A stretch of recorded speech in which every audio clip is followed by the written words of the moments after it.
ఇప్పుడు ఇంకొక డేంజరస్ మాట మీరు ఎందరు గమనించిండ్రో నాకు తెలియదు, మీరు ప్రజల్లోకి తీసుకుపోవాలి.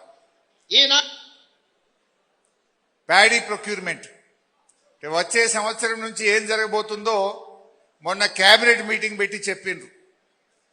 కేంద్ర ప్రభుత్వం ఏం కొనమంటే గదే కొంటాం, ఎంత కొనమంటే గంతే కొంటాం, ఇక ఇప్పటి నుంచి మేము చేతులు ఎత్తేస్తున్నాము అన్నాడు. రాష్ట్ర ప్రభుత్వము ఇక మేమేం కొనం, కేంద్రం కొనుమన్న పంటనే కొంటాం, ఎంత కొనుమంటే గంతే కొంటాం, ఇక మేమేం చెయ్యము, మాకేం శాత కాదని చేతులు ఎత్తేసింది కాంగ్రెస్.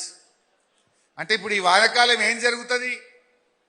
కేంద్ర ప్రభుత్వం మక్కలు కొనది అంటే ఇక రేపు రేవంత్ రెడ్డి మక్కలు కొనడిగా.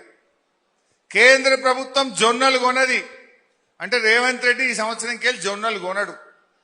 కేంద్రం సోయాబీన్ కొనది అంటే రేవంత్ రెడ్డి ఈ సంవత్సరంకి వెళ్ళి సోయాబీన్ కొనడటిగా. అదేవిధంగా కందులు, పెసర్లు, శనగలు, పల్లి, అదేవిధంగా ఈ సన్ఫ్లవర్ కేంద్రం పండిన పంటలో చారణ మాత్రమే కొంటది అంటే రేవంత్ రెడ్డి కూడా చారణనే కొంటాడు, ఇక బారాన చేతులు ఎత్తేస్తాడు. మరి అదే కేసీఆర్ ఉన్నప్పుడు ఎప్పుడన్నా ఇట్లా అన్నాడా? కేంద్రం కొనకపోతే కేసీఆర్ గారు ఢిల్లీకి పోయి ధర్నా చేసి కేంద్రం మెడలు వంచి వడ్లు కొనిపించిండు. కేంద్రం కొనకపోయినా మక్కలు, కందులు, శనగలు, సన్ఫ్లవరు అన్ని కూడా కేసీఆర్ గారి ప్రభుత్వం కొన్నది, రైతులకు భరోసాగా నిలబడ్డది ఆనాడు బీఆర్ఎస్ ప్రభుత్వం. కానీ రేవంత్ రెడ్డి ఏమంటుండే ఇప్పుడు, మేము కొనము అని చెప్పి నిన్ననే 3 రోజుల క్రితమే కేబినెట్ మీటింగ్ లో ఏం జరిగిందో ఉత్తమ్ కుమార్ రెడ్డి గారు బయటకు వచ్చి చెప్పిండ్రు. ఒక్కసారి అది చూడండి.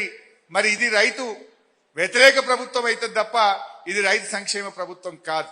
అది కూడా విందాం. ఈనాడు ఇందిరమ్మ పాలనలో మీరు వరి పండించండి, మీరు పండించిన చివరి గింజ వరకు ఈ ప్రభుత్వం కొనుగోలు చేస్తుంది, మీకు గిట్టుబాటు ధరనే కాదు వ్యవసాయాన్ని లాభసాటిగా చేస్తామని చెప్పి ఈనాడు మన ప్రభుత్వం నిర్ణయం తీసుకున్నది. ఇకపై కేంద్రం ఏ ఏ పంట ఉత్పత్తులకు ఎంఎస్పి నిర్ణయించి కొనుగోలు చేస్తుందో ఆ పంటలను అంతే కోటాలో రాష్ట్ర ప్రభుత్వం తరఫున కొనుగోలు చేయాలని నిర్ణయం తీసుకున్నాం. పంటల కొనుగోలు కూడా ఇందాక ఉత్తమ్ గారు చెప్పినట్లుగా కేంద్ర ప్రభుత్వం యొక్క విధి విధానాలకు అనుగుణంగానే తెలంగాణ రాష్ట్రంలో కూడా భవిష్యత్తు పంటల కొనుగోలు ఉంటాయి.